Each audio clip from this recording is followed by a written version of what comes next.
এই জিনিসটা কি ভালো করে দেখো বন্ধুরা, প্রথমেই তোমাদের দেখিয়ে দিই। অনেকেই চেনো জিনিসটা। হ্যাঁ, ঠিক ধরেছো, এটা হচ্ছে ডুমুর। তো চলো আজকে একটা নতুন ভিডিও নিয়ে তোমাদের সামনে চলে এলাম।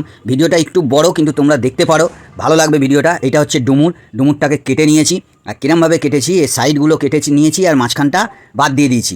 দিয়ে প্রেসারে দিয়ে হালকা করে নুন আর জল দিয়ে হালকা করে 2-3টে সিটি মেরে নিলাম। সিটি মারা হয়ে গেছে, এই দেখো এবার নামিয়ে জলটাকে ছেঁকে নিলাম। এইবারে কী করতে হবে দেখো, এটা সেদ্ধ হয়ে গেছে, এটা হালকা করে একটু হাত দিয়ে চটকে নিয়ে একটু ভেঙে ভেঙে নিতে হবে, ঠিক যেমন আমি করছি সেইরকম। দেখো, দেখতে পাচ্ছ কী সুন্দর গুঁড়ো গুঁড়ো হয়ে গেল। এইবারে হচ্ছে এইটাকে রান্না করতে হবে। কি করে রান্না হবে না, কড়াই হালকা করে তেল দিয়ে দিলাম, এতে দেবো একটু আলুটা প্রথমে ভেজে নিলাম, ভেজে নিয়ে আলুটাকে তুলে নিলাম।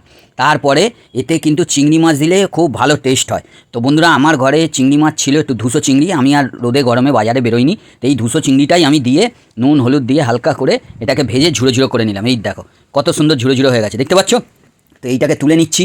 মাছটাকে আগে তুলে নিলাম, চিংড়ি মাছটাকে নিয়ে আবার কড়াই হালকা করে তেল দিয়ে দিলাম, দিয়ে এতে একটুখানি পেঁয়াজ ভেজে নিলাম। পেঁয়াজে দিয়ে দিলাম নুন, হালকা করে চিনি। তারপরে এটা একটু লাল লাল হয়ে ভাজা ভাজা হবে, এতে একটু মশলা দিয়ে দিচ্ছি। কী কী দিচ্ছি দেখো, প্রথমে দিলাম আদা, তারপরে দিলাম রসুন, তারপরে দিচ্ছি হলুদ, তারপরে দিলাম লঙ্কা গুঁড়ো, তারপরে দিলাম হালকা করে জিরে গুঁড়ো। এবারে এই মশলাটাকে হালকা করে ভাজা করে নেবো। তো দেখো এটা ভাজা ভাজা হয়ে তেল ছেড়ে দিল। এইতে যে আগে আলুটা ভেজে রেখেছিলাম সেই আলুটা দিয়ে দিচ্ছি। দেখো আলুটা দিয়ে দিলাম, তারপরে দিয়ে দিলাম ডুমুরটা, যেটাকে হাত দিয়ে চটকে রেখে দিয়েছিলাম।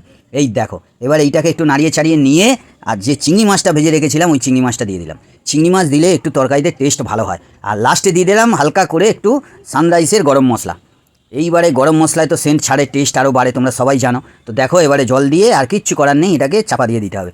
এইবারে আমি চাপা খুলছি, দেখো কত সুন্দর দেখো হয়েছে, একদম মাখা মাখা, খুব সুন্দর। তো তোমরা যারা যারা ডুমুর খেতে পছন্দ করো তারা ঠিক এরমভাবে রান্না করতে পারো। এই দেখো কত সুন্দর হয়েছে। আর ডুমুরের তরকারি কিন্তু খুব ভালো লাগে যদি ঠিকমতো রান্না করে যায়। হয়তো আমার ঠিকমতো রান্নাটা হয়নি, তোমরা করলে হয়তো আরও এর থেকে বেটার করবে, ভালো করবে। তো আমি তো জানো রান্না করে টেস্ট করি, একদম হালকা করে টেস্ট করে নিলাম। ওহ, গরম লাগছে কিন্তু অসাধারণ টেস্ট। তো ভিডিওটা এখানেই শেষ করছি, কেমন হয়েছে অবশ্যই জানিও বন্ধুরা।